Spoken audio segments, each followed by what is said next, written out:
Políticas de governo versus políticas de Estado, setores estratégicos da economia brasileira. Atualmente, os grandes debates globais giram sobre temas que o Brasil simplesmente ignora, pois está ocupado demais com agendas globalistas, ambiental, ideológicas de gênero, feminismo e racismo. Pautas que, na prática, só servem para dividir a sociedade ao redor de temáticas importantes, porém, secundárias e que chegam até a colocar a soberania nacional sobre o nosso próprio território em dúvida. Ao nos ocupar com essas discussões, o objetivo oculto de forças externas ao Brasil visa impedir o progresso brasileiro, onde a pavimentação de uma simples rodovia ou a construção de uma via férrea na região amazônica tornam-se verdadeiros tormentos e grave empecilho ao desenvolvimento do país. Tema que tem ocupado cada vez mais as discussões públicas, essencialmente em podcasts no YouTube, já que a grande imprensa convencional demonstra desprezo pelo debate dos grandes temas nacionais. O maior dilema do Brasil na atualidade se dá basicamente na ausência de políticas de Estado. Além disso, torna-se interessante também a diferenciação de políticas públicas em atendimento perene aos mais variados ramos da sociedade, tidas como de governo, de outras políticas econômicas que nos garantam desenvolvimento sustentável, com variação livre de preços sob controle, e uma margem maior do chamado PIB em potencial, que é o valor máximo que uma economia pode produzir, sem gerar inflação. É consenso entre economistas e até da parte de técnicos do próprio governo, que com o atual percentual de poupança doméstica, na ordem de 14% do PIB, além das limitações de gastos públicos ao redor do orçamento, que nada mais se trata de uma previsão entre o que será arrecadado e o que será gasto, de que a economia brasileira tem uma margem segura de crescimento possível, em torno de 2% ou 2,5%, o que é muito pouco, em vista de uma inflação média de 6% ao ano. O déficit público nominal ao redor de 8,45% do PIB e a baixa produtividade per capita no trabalho, que em 2024 cresceu apenas 0,1%, também limitam muito o PIB potencial, não nos oferece um horizonte melhor além disso. É nesse sentido que entram políticas públicas de Estado em que se pede menos dispêndios de recursos públicos para as empresas, que promova crescimento forçoso do PIB anabolizado e inflacionário, como observado em 2024, seja na renúncia de impostos ou em subsídios sobre financiamentos concedidos por bancos oficiais de governo.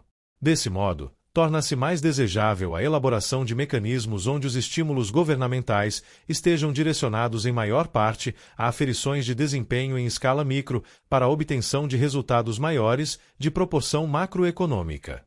Portanto, as políticas de Estado que visam crescimento econômico e inflação controlada, de preferência dentro do centro da meta definida pelo Banco Central, pedem ações mais inteligentes onde o gasto do governo deixa de ter um papel, como vem tendo nos últimos 2 anos, para o direcionamento de setores onde a redução de dependência tecnológica de potências estrangeiras se faz como a principal demanda. Os grandes exemplos do quanto a ausência de políticas de Estado para áreas estratégicas de nossa economia é prejudicial ao país são os setores de onde resultados sobre o PIB seriam muito melhor sentidos. Mas antes de se adotar medidas de estímulos para esses setores, é preciso mensurar bem os potenciais que cada um deles oferece, além de políticas auxiliares ou complementares que garantam retornos sociais e de crescimento econômico. Petroquímica, defesa, infraestrutura urbana, logística de transportes, tecnologia, energia, educação e formação técnica profissional, complexo industrial de saúde. E apesar de bem-sucedido, o agronegócio, que requer cuidados, com a possível perda futura de grandes mercados exportadores como a China. Ou seja, simplesmente não existem políticas estratégicas que sobrevivam às mudanças de governo ao longo dos mandatos presidenciais no Brasil. Trata-se de algo, portanto, que depende muito mais da ação isolada de alguns deles, mais ou menos cuidadosos com essas áreas. Embora em casos específicos como o atual, a superficialidade das políticas de desenvolvimento estejam visando mais a prática de moeda política de troca com esses setores, que propriamente a busca por metas de crescimento econômico. Tais políticas de incentivo de governo ao crescimento econômico, na prática, se limitam àquilo que o déficit e o endividamento públicos permitem, até que os credores do passivo nacional façam ataques especulativos sistemáticos contra a moeda brasileira no mercado de câmbio, afetando na desvalorização do real frente ao dólar e ponha todos os esforços a perder. Desse modo, como não temos políticas estratégicas por setores da economia, o Brasil fica perdido e sem um norteamento claro e cartesiano, do rumo que pretende seguir para tornar o país menos dependente de outros, principalmente de tecnologia e defesa. Analisaremos a seguir cada uma das áreas ou setores de nossa economia, as quais não se desenvolvem mais por ausência de políticas de Estado. Petroquímica. Desde o descobrimento das bacias do pré-sal, o Brasil passou a ser um dos maiores exportadores de petróleo e somente isso. O curioso é que o país ainda precisa importar combustíveis e outros subprodutos derivados de petróleo, tais como a matéria-prima para a indústria farmacêutica, por simplesmente não haver refinarias suficientes que atendam ao mercado interno de combustíveis e outras demandas nacionais relacionadas à cadeia de produção do petróleo. Defesa. Nossa indústria de defesa, apesar de ainda ser uma das maiores do mundo, padece por falta de investidores, que é resultado direto da ausência de uma política clara para o setor. O exemplo é a Avibraz, a única empresa do Hemisfério Sul, especializada na fabricação de foguetes militares, e está há 5 anos em processo de falência, com o risco de perda de todo o seu know-how, inclusive com a possibilidade de se ceder tecnologia militar nacional a empresas estrangeiras. Infraestrutura urbana. As cidades brasileiras demandam muitos investimentos em várias áreas, tais como saneamento básico, habitação, internet e transporte coletivo, mas a ausência de uma política clara nesse setor também inviabiliza investimentos privados. Complexo industrial de saúde. A indústria desse importante setor no Brasil praticamente inexiste. E os mercados externos que o país poderia conquistar se perde com o protagonismo chinês.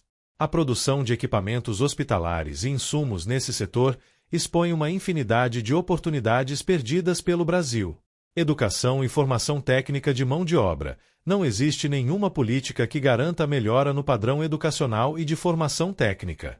O Brasil adota uma política estranha que retira percentuais na folha de pagamento dos trabalhadores para sustentar o Sistema S, uma entidade de gestão privada, mantida com recursos públicos do governo e que, em tese, foi criada para prover formação educacional técnica de mão de obra, mas que não oferece cursos técnicos gratuitos de profissionalização a jovens carentes. Logística de transportes. Apesar de clara a carência brasileira na infraestrutura de transportes, essencialmente na região norte, o país esbarra em barreiras tais como licenças ambientais que inviabiliza projetos e os torna praticamente impossíveis de serem executados, devido ao encarecimento provocado em face às barreiras de natureza burocrática ambiental.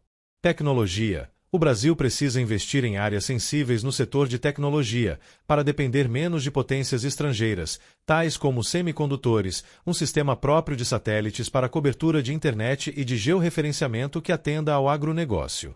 Energia. Paralelo a um programa de desenvolvimento tecnológico, o país precisa investir em novas fontes de geração de energia, sobretudo de procedência solar e nuclear, já que as novas tecnologias, essencialmente de inteligência artificial, demandam ainda mais energia do que quaisquer outras, além do consumo regular normal que precisa ser garantido.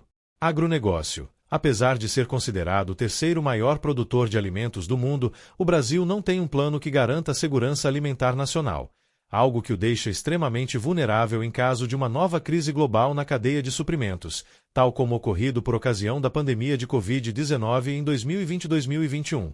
Não há no país estoques reguladores e a infraestrutura de armazenamento de grãos também é insuficiente para a formação de estoques privados que garantam o abastecimento nacional em períodos de crises globais. Portanto, se quisermos mesmo melhorar o panorama social brasileiro, saindo de um país de renda média e eliminando radicalmente a paisagem favelizada das cidades brasileiras, temos de promover políticas públicas de Estado que garantam por mais de 25 anos crescimento médio igual ou acima da inflação.